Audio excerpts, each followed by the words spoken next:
Pulse code modulation is the topic of this lecture. PCM, very popularly known as PCM. PCM is very useful in digital communication system and other numerous applications where we require digital data, digital signal, the signal in the binary form. So this lecture is in continuation with our previous lectures where we have talked about different modulation schemes, analog modulation, and then we started discussing about pulse modulation. In pulse modulation, we know that there are three main categories: pulse amplitude modulation, PAM, pulse time modulation, that includes pulse position and pulse width modulation, and this is next called as pulse code modulation. And as you can see, the name pulse code modulation, we know that in every modulation method, the signal modulates the carrier. The attribute of carrier changes in accordance with the instantaneous value of message signal. So here also message signal will be communicated, but what is the different from other modulation methods in PCM is PCM sometimes is called as encoding technique. This is a method that converts analog signal into digital. So let's understand how does it do it. So as we know about any pulse modulation is a process where we vary more or one parameter of carrier signal according to instantaneous value. If you can see here, the PCM converts analog signal into some binary sequences. So if you find here, there is a sine wave, you can see the sine wave, which is continuous wave, that is modulated signal. And this is, this is PCM, pulse code modulated output, PCM output. What we can see is, here it's very difficult to correlate whether the amplitude or the frequency or the width of pulses are depending on the instantaneous value of modulating signal or not. That's very difficult because, of course, the amplitude of the signal, modulated signal, will be depending on instantaneous value of message signal. That is true, that is always true, but here the signal which is modulated signal, we cannot see the amplitude, frequency or width of the pulse because that will be in the encoded form, in the stream of bits, zeros and ones. So zeros and ones, it will be very difficult to identify whether it is proportional. But I'm telling you, the proportionality will always remain there whenever we talk about the modulation method. So here, if you can see the PCM output, actually, where if you find two, there is a bright pulse, there is a wide pulse, and there is a narrow pulse. Of course, this narrow pulse means there will be presence of one. And if you can find here, this is a wider pulse, it includes definitely two ones. And in between this single one and two ones, there will be two zeros. Again, two or three zeros, and then three ones, then three zeros, something like that. So your PCM will be stream of bits. But how do we convert? How do we convert the signal into stream of bits, into digital, into binary form? That's a question. So whatever other stages we have discussed, even in pulse modulation called as sampling, so sampling will again be essential part of pulse code modulation. This is a typical, a block diagram, or you can say methodology or technique of PCM. This block diagram tells everything. You look at the block diagram carefully. There is an analog signal, right? This analog signal is subjected to three stages. If you look at the three important stages: sampling, quantizing, and encoding. So there are three processes which are applied over analog signal. First, sampling, then the sampled output is quantized, and quantized output is encoded. So when we apply sampling, we have already studied sampling in previous lecture. Sampling converts the signal into the form of pulses, samples, and those samples will, the amplitudes especially will be depending on the instantaneous value of modulating signal. Look at here. This is the, the plot of modulating signal, that is analog signal. And the way this analog signal is varying, you can see this pulse form. This pulsed output is varying accordingly. And this is what is called as PAM. So in PCM, PAM is actually utilized. So sampled output is actually PAM, pulse amplitude modulated. What is pulse amplitude modulated signal? Pulse amplitude modulated signal is the signal in which the amplitude of pulses will be depending on the instantaneous value of the analog signal. So here you get the output as a PAM output, and this PAM output is sent to quantizing process, quantization, where if you can see that, if you compare the output of sampling and the output of quantizing, then you find there are almost same pulses having same amplitude. But you can see that this entire division, entire span has been divided into some smaller divisions, you can see here. So there is a process involved. And in one statement, if we want to define quantization process, then it says quantization is a process of approximating the signal, rounding off the signal. The problem is the output of quantization is subjected to encoding. What does encoding do? Encoding assigns unique beat pattern to, means different beat patterns to different pulses according to their strength. Strength means amplitude, what amplitude it has. Accordingly, it will assign certain binary code. Is it clear? But in order to assign binary code to different pulses, they need to be properly approximated, and their labels need to be made in such a manner that all labels must be easily assigned different binary patterns. We will understand in later slide also, in next slide also. So that is there. The encoding requires a proper steps, a proper levels of amplitude where the encoding or assigning the binary code becomes easy, and therefore it is approximated. Some rounding up operation takes place in the process called as quantization, and then quantized output is encoded, and then we convert the signal in the form of digital, in the form of binary, in the form of stream of bits, in the form of ones and zeros, the combination of ones and zeros. So this is an interesting diagram. This highlights a summary of PCM. How does a PCM work? So if we can summarize this diagram, analog signal which we want to modulate by PCM is sent to sampling, sampled output is sent to quantizing, quantized output is sent to encoding. Sampling converts sampled output, PAM output is rounded off, approximated by quantization, and quantized output is encoded with by process of assigning certain binary codes, stream of bits to different pulses. That is the methodology called as pulse code modulation. So if you look at this diagram, it gives some more clarity. See here, this is a time domain signal. Look at here, this blue color, right? I think I must use pen here, in order to highlight different things.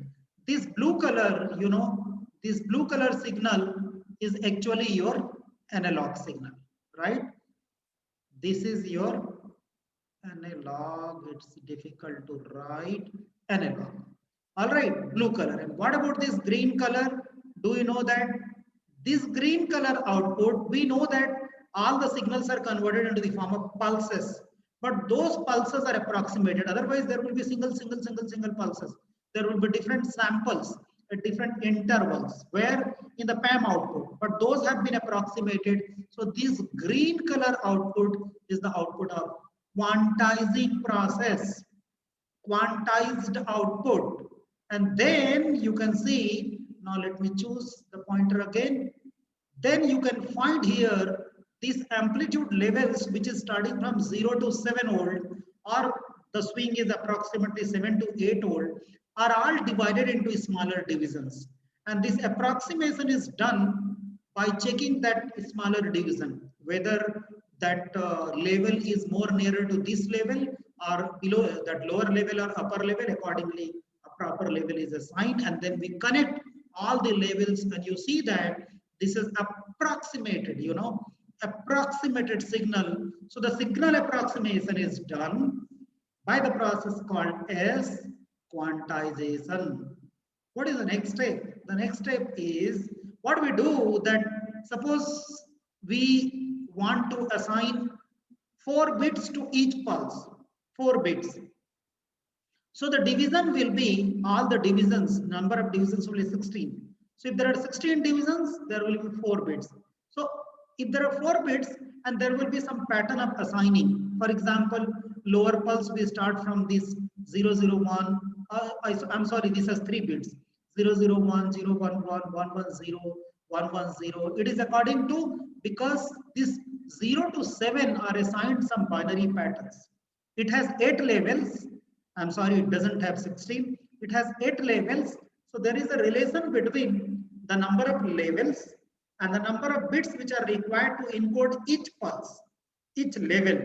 So how many levels we have? 0 to 7 means 8. So 2 to the power 3. So how many bits will be there?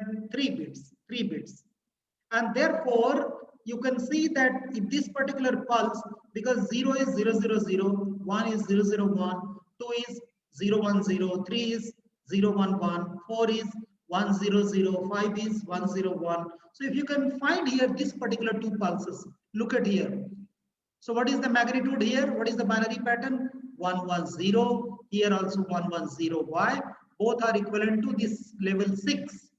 This is nearer to 6. And what is the binary equivalent of 6? We have assigned. We have done it. We have assigned it. That is 110. This assigning the binary code is it can be done in 2 ways. You can assign this 0 to 000, or you can assign this 0 to 111 also. Means you can start from 7, and 7 you can assign 000, 6 you can assign 001, 5 you can assign 010, and so on. And then 0 can be assigned as 111. So it's up to you. We can assign in a normal way, or we can assign also in the inverse way. But whatever is assignment, that allocation will remain same. And according to that allocation of patterns to different amplitudes, then we'll see, for example, this amplitude. Look at here. What is this amplitude? Just compare. It is nearer to level 1. So what is the binary equivalent of 1? 001. So see here, whenever we reach here, it is converted into 001. Here 001. So do you understand? In place of this analog signal, there is an approximated signal. Now in place of an approximated signal, what is the pattern which we are obtaining? 001, 011, 110, 110, 011, 010, 001, 001, 010, 100. This is a stream of bits. So in place of, or rather than communicating the continuous wave or the sampled output, stream of bits is communicated. Stream of bits is obtained. This is how PCM works. And actually this diagram depicts the complete PCM. Complete PCM technique. It includes sampling, it includes quantization, it includes encoding as well. So the PCM produces, as we have seen in the previous diagram, PCM produces series of numbers or digits called as digital signal. Look at here, 001, 011. These are digital numbers. Each one of these digits represent approximate amplitude. You have seen that these all digits are representing approximate amplitude, not the actual one. But the actual one cannot be expressed because actual one has already been converted into pulses. Those pulses have been approximated and modeled as different levels by quantization. So you cannot convert your actual signal, whatever digital output you are having, that digital output corresponds to the approximated signal. So the message signal is represented by sequence of coded pulses. You look at here, this is the analog signal. This is what is the, the pulses, and then these pulses are approximated into some levels, and those levels are assigned some binary patterns. It is up to you how many bits you are assigning. If you increase more number of bits, it means more number of steps will be there. Now you imagine, if you see there are 8 levels. If I increase the number of levels, what will happen? This approximation will become better. This approximation will become better. Do you understand? So more is the this individual level is called as quantization level. Quantization level. So if I increase the number of quantization levels, the step size is one step width, one step duration. You see here, vertical duration. So step size becomes small. The moment we increase the quantization levels, the step size decreases. But when we increase the number of quantization levels, what's happening? The number of bits required to encode will also increase. If there are 16 levels, how many bits for each amplitude level? 4 bits. If there are 32 quantization levels, there will be 5 bits for each amplitude level. Remember. But when there are 8 levels only, 8 quantization levels only, there will be 3 bits. So there are pros and cons. What is pros? It means if you increase the number of quantization levels, the step size is reduced, better is the approximation, better is the output, lesser is the noise, lesser is the error. But what is the drawback? That when you increase the number of bits, each amplitude will require more number of bits. So your data rate, not data rate, the bandwidth requirement will increase because all these bits will be communicated through a channel. The same signal is communicated. The number of pulses or amplitudes are same, but they are expressed in different what we say binary patterns. And if we have more number of levels, more number of bits for each level, then more number of bits are transmitted. So that would demand for more channel bandwidth. So bandwidth required is more. Bandwidth requirement becomes more when number of quantization levels is increased. So this is the output. Now this particular block diagram actually highlights the complete PCM system.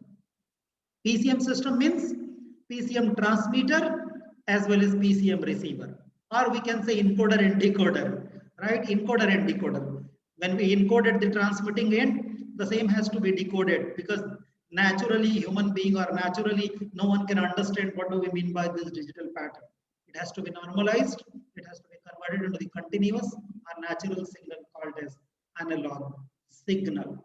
So this is the block diagram for encoding as well as decoding. So let's start right from beginning. Analog signal is passed through a low pass filter. Look at here. Why do we do so? Because generally in almost all the block diagrams of communication, we use a low pass filter. Why? So that the desired signal which we really want to modulate is allowed to pass. The neighboring signals are not allowed to pass. So that is passed, and then it is passed through sampler where the sampling is done. We know that sampling produces PAM output. The PAM output is subjected to quantizer. quantizer produces quantized output, which is approximated output. The approximated output is subjected to encoder, where the encoding is done, and the binary patterns, the stream of bits, the binary codes are assigned to each pulses. Remember, why do we call it as pulse code modulation? The modulation depends on pulse. Different pulses will have different codes, different binary codes. So the pulse, if having more amplitude, probably higher binary code. Higher means let's have three bits.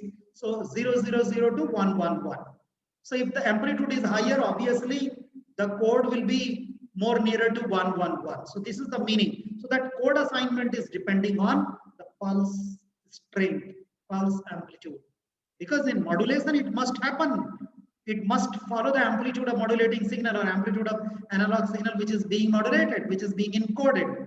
All right. So that encoding works in the PCM. Then PCM output is subjected to channel. And we know that in the channel there are difficulties, there are signal losses, the signal degradation takes place, and therefore a series of regenerative repeaters are required so that the loss of signal the loss of signal strength is compensated, it is regained, it is recovered. And therefore, in the block diagram, you can see that while transmitting at a number of, at certain number of distances, you have to use number of repeaters so that those repeaters would strengthen the signal, and the strong signal can be received at the receiving end, where it is subjected to the last element was encoder in the transmitting end. So the first element will be decoder, because encoder has converted into binary pattern. Naturally, binary pattern is not understood by anyone. So it has to be decoded as a natural signal. So that natural signal is converted by the decoder, and that is passed through reconstructs and filters so that we ensure that the desired frequency band is only allowed, because while transmitting over the channel, channel has I'm sorry, I'm really sorry. Channel has really a problem. Channel has a problem of interference. Channel may introduce some amount of noise. So therefore, that might have affected the signal. So therefore, in order to recover our exact band of frequency, exact signal we can pass through reconstruction filter, then finally we deliver to the destination, whatever is the destination. If it's a loudspeaker, if it's a voice signal, it can be delivered to a speaker. So this is an important block diagram of PCM encoding and decoding. Both encoding and decoding are included. So it includes transmitter as well as receiver sections.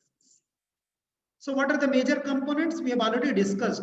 LPF, it passes that low frequency component, and we make sure in LPF and sampling process that we have to follow, we have to observe the sampling theorem. While sampling theorem says that it must satisfy the Nyquist rate.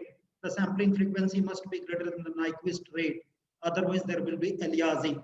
So all those, the limitations or all those precautions which are required to be taken while doing sampling are to be done or required in PCM as well, because sampling is an essential part. What does sampling do? We know that sampling converts into the form of samples, spam output, where the sampling frequency must be greater than twice of maximum frequency of the analog signal. What is Nyquist rate? Nyquist rate is exactly twice of maximum frequency of message signal. So the sampling frequency must be greater than Nyquist rate. That is the sampling theorem.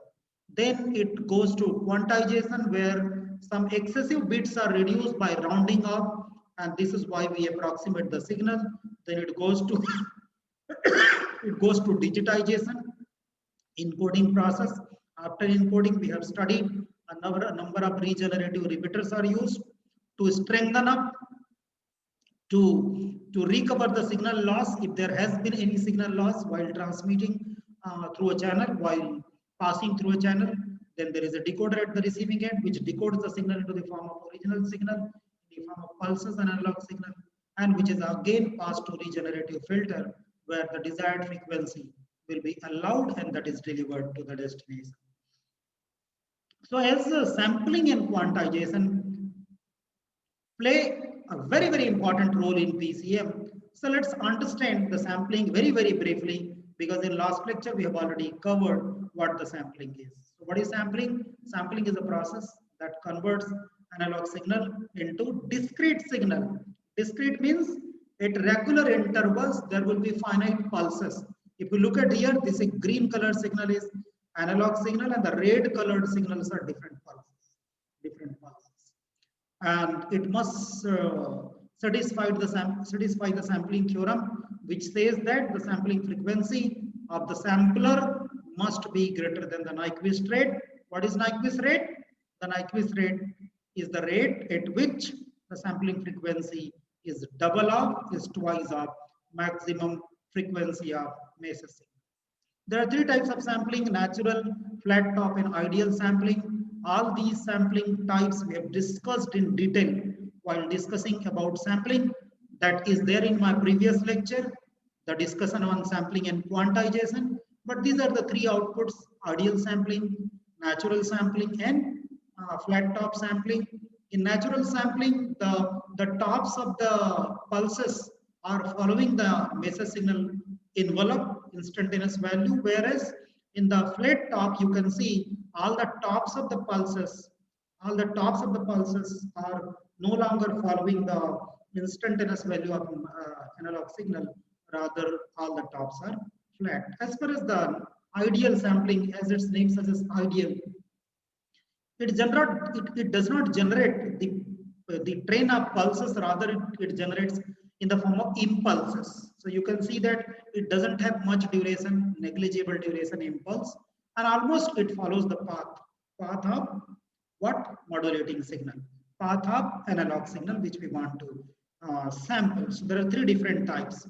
Nyquist rate, I have already talked about Nyquist rate, which is very, very important theorem, sampling theorem that says that the Nyquist sampling frequency must be greater than Nyquist rate, otherwise there will be aliasing.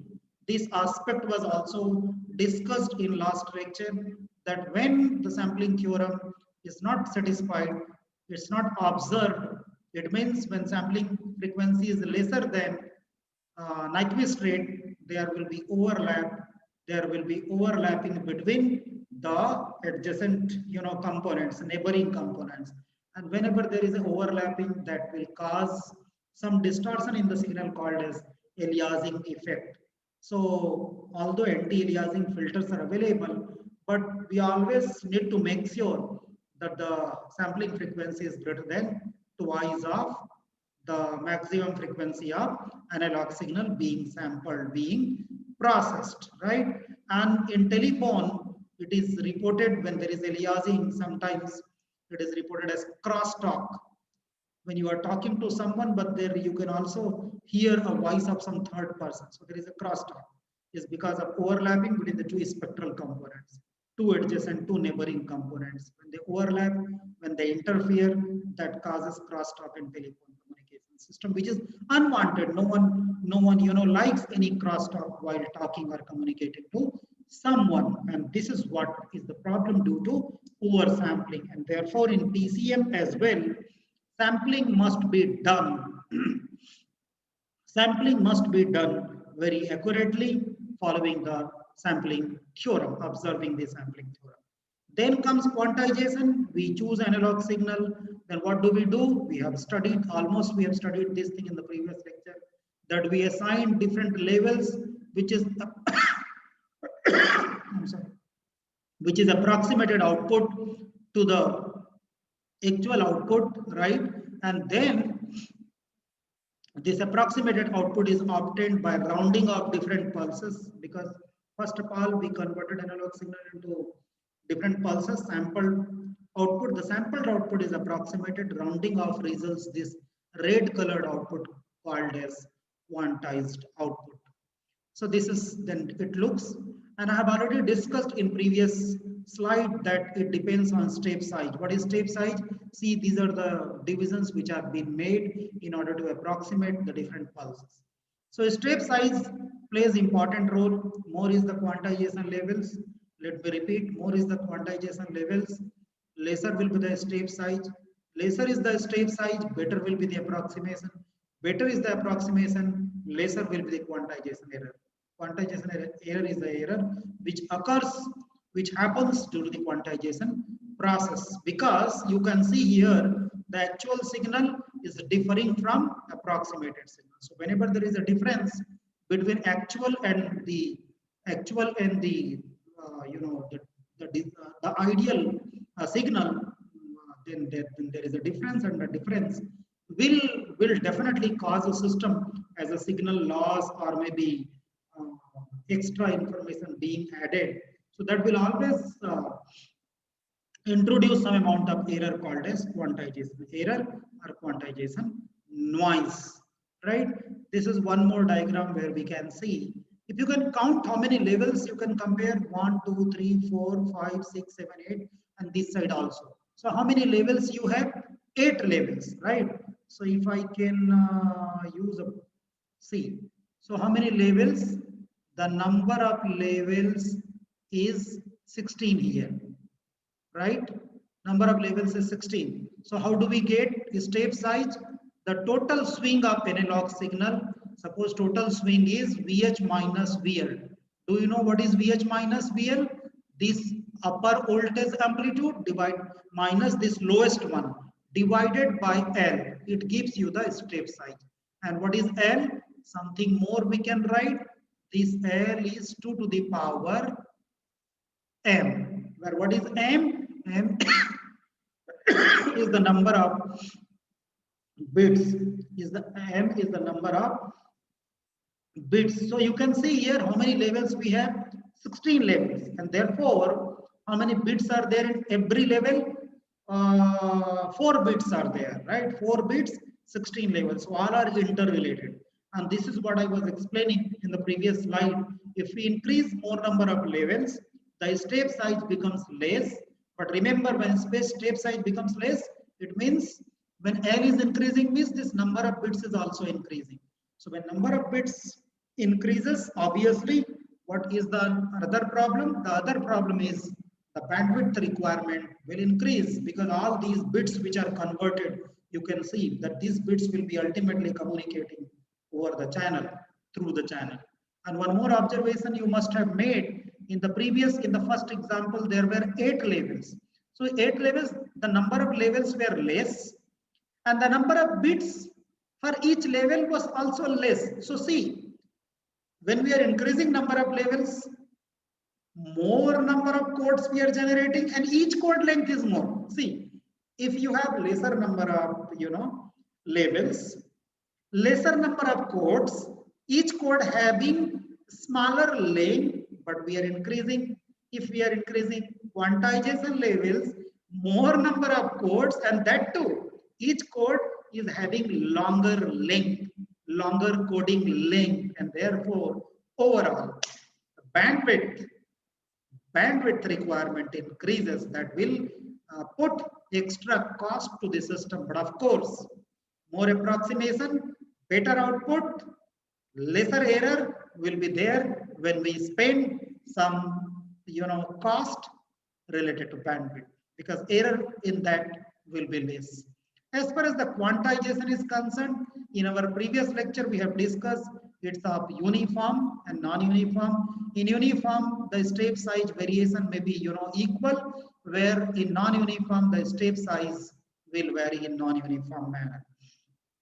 We also have studied that this quantization error is the difference between the actual output. This the blue colored is the actual signal, and this red colored approximated signal is the quantized signal, and the difference is looking like this. You look at here, and this is causing the error, or this is also treated as a noisy signal in the quantization process. This is also addressed or overcome by a process called as compounding. Compounding we have not included in the lecture, because the focus of this lecture is on PCM, that broadly discusses on sampling, quantization, and encoding. And the compounding was already covered in the quantization in the previous lecture. But what we can say here is this noise can also be addressed to some extent could be reduced to some extent by the process called as compounding. We compress at the transmitter and we expand to normalize at the receiver in order to deal with the noise which is introduced by the quantization process. This is the encoding output which we have already explained. This is one more example. PAM signal is approximated, and the approximated signal is being given different codes in binary patterns, and this is finally the encoded output. So if you can find this pattern, the first pulse, which is, you can see this one, which is 1110. So you can see that the PCM signal is nothing but a stream of bits, and the first bit pattern of the code is 1 1 1 and 0. So this is how the PCM works, and this is how a PCM is generated. This is one more example you can see. But as I was telling you that it's up to you that any amount of any level, any type of assignment you can follow.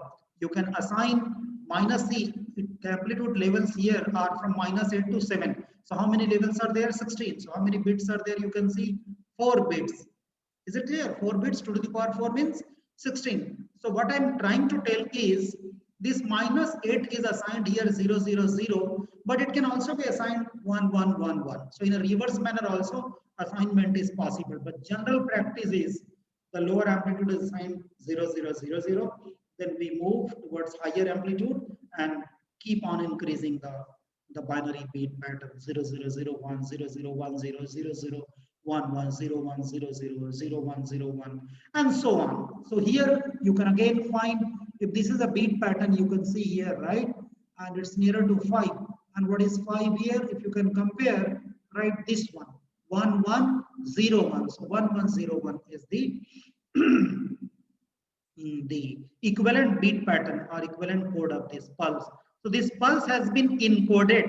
This is why it is called as pulse code modulated signal. Analog signal converted into PAM, quantized, encoded, we obtain PCM signal, which is the stream of bits. Very useful, as I told you. PCM is used in digital communication system, in digital audio recording, and digital video recording, in digital video, digital voicemail, in telephone, in radio control, in transmitters and receiver, in remote control cars, in boats, in planes, wherever the pulses we want to communicate, we want to send pulses. Suppose we press a remote control, a button of remote control. So there is a pulse generated. So that pulse generated is getting generated in the form of stream of bits, and those stream of bits are intercepted by a device which we want to control, because that device is a digitally operated device, and the device will operate. So in telephone communication, the signal is sampled and the digital pattern, the digital signals are communicated. So these are the different applications of PCM. Before we end, let's summarize this lecture that PCM is an important method of modulation, important method of pulse code modulation. Sometimes PCM is by default called as encoding technique. Why it is called as encoding technique? Because PCM converts analog signal into digital pattern, digital output. But it does not directly convert analog into digital. It has 3 important stages. Number 1, sampling, that converts analog into discrete, that is actually pulse amplitude modulated signal.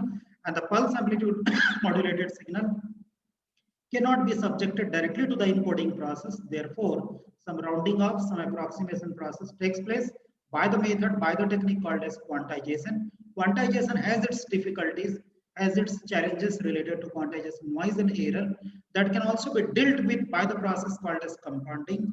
And then proper quantized output is subjected to the process called as encoding, where there is a mechanism that entire span of amplitude is divided into some quantization levels. Each level is assigned some binary pattern, and when we check that this is the amplitude of the quantized level, that amplitude corresponds to some binary pattern. So overall, all your pulses will be encoded into certain codes, certain binary codes, and final output is the stream of bits that combines all different codes of different pulses of your analog signal which we have encoded using the PCM. This is very, very useful wherever we need to convert our pulses and we need to send the signal in the form of digital. In all such applications, PCM finds its usefulness. So that's all for this lecture. Thank you.